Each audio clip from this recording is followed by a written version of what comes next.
মা, আমার মনে হয় আমার বাচ্চাটা লইয়া এই বাড়ি থেকে চলে যাওয়া উচিত।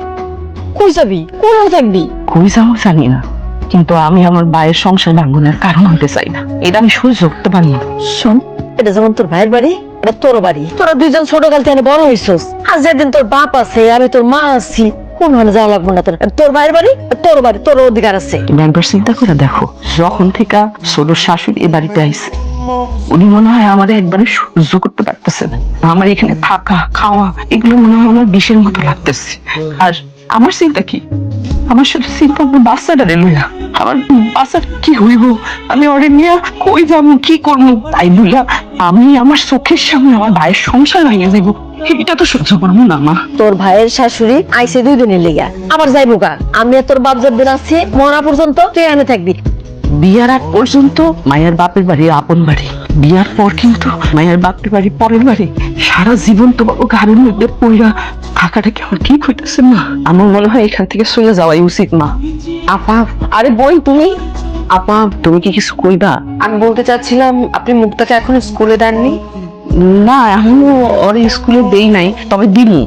আপা, মুক্তার লেখাপড়ার দিকে বেশ নজর রাখবেন কিন্তু, আর যা খরচ সব আমরা বহন করব। তুমি না অনেক ভালো মানুষ বল, তোমার মতো বউ পাওয়া সাত পুরুষের কপাল, তাই না মা? আপনারা সবাই অনেক ভালো, যে এজন্য আমাকেও আপনাদের কাছে অনেক ভালো লাগে। আসলে তুমি অনেক ভালো মানুষ। তোমার জায়গায় অন্য কোনো মাইয়া হইলে আমি যে বাপের বাড়ি পইরা আছি, এটা মনে হয় ভালো চোখে দেখতো না।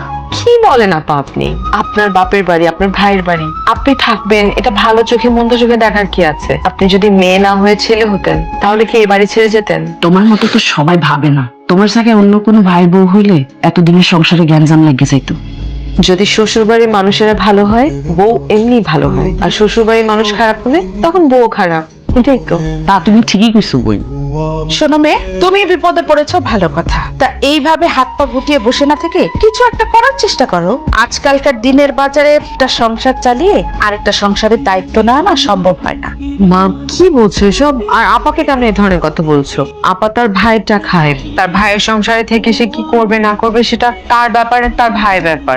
এটা তো তোমার আমার চিন্তা করার কিছু নেই। ঠিক আছে, তোর সংসার তুই কর, কিন্তু একটা কথা মনে রাখিস, এখন তো নিজের সংসারটা ছোট, তাই সবকিছু সহজ মনে হচ্ছে। আমার কথা কিছু মনে করেন না, আমার একটু এরকমই। আমি কিছু মনে করিনি। এই যে দেখ, আমি তোমার জন্য নিজ হাতে পায়েস রান্না করেছি, পায়েসটা খাও। আমি খাবো না। খাবে না মানে কি? খাবো না মানে কি বুঝতেছো না? তুমি আমার উপর কেন রাগ করছো? আমি তো মাকে বোঝানোর চেষ্টা করছি, প্লিজ তুমি রাগ করো না। আমি না একটা বিষয় বুঝতেছি না, মা এমন করতেছে কেন? তাকে গ্রামে নিয়ে আসলাম যাতে সবার সাথে মিলে মিশে হাসি ঠাট্টা করে সময়টা ভালো কাটাতে পারে, কিন্তু তা না। দেখো, আমার বোন আমাদের বাড়িতে আছে, সে কাটটা খাচ্ছে।